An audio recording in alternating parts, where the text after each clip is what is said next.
Well, butter bar is a thing that we called ourselves because the brass, this is, you have now, in country, you only had it in camo, okay?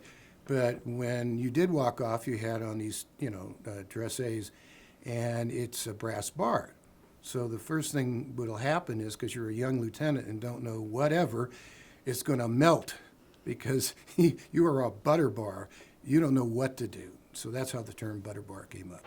So you mentioned when we were emailing beforehand, Agent Orange. Right. So did you ever see Agent Orange being used? Well, I mean, you could see it coming out of the planes, but like my roommate in college, who we've talked about, who was an FO, forward observer, he was out in the field, and at night the planes would come over and spray Agent Orange.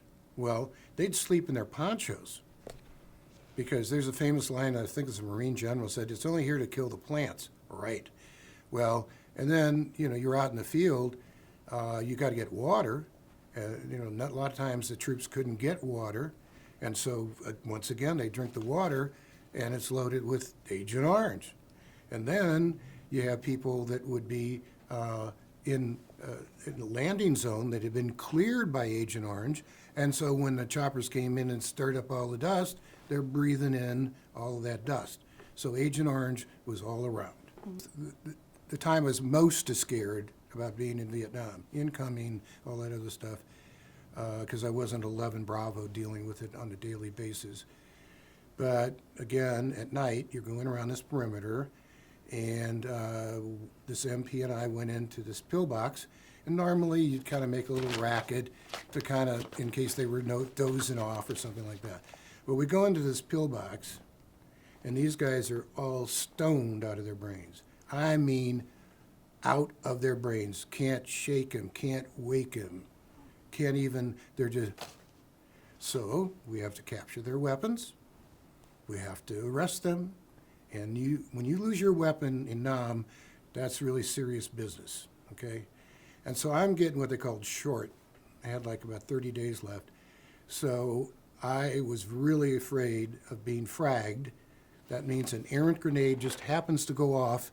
All you hear is the pin drawn, or sometimes not, and it gets thrown in your hooch or wherever you're at. And there was a lot of that going on, unfortunately. And then nobody knows anything.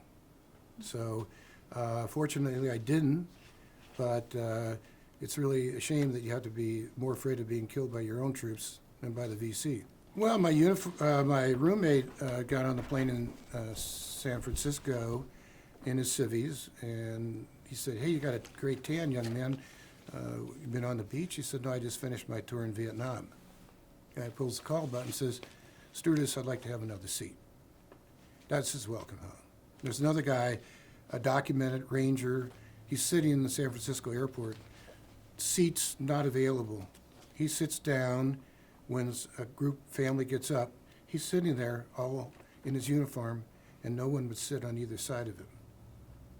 A Huey pilot, they just had on one of the shows, a Huey pilot was walking through a store, and the mother with the two children said, "Don't look at him, don't talk to him, he's a baby killer." Those are pretty strong words.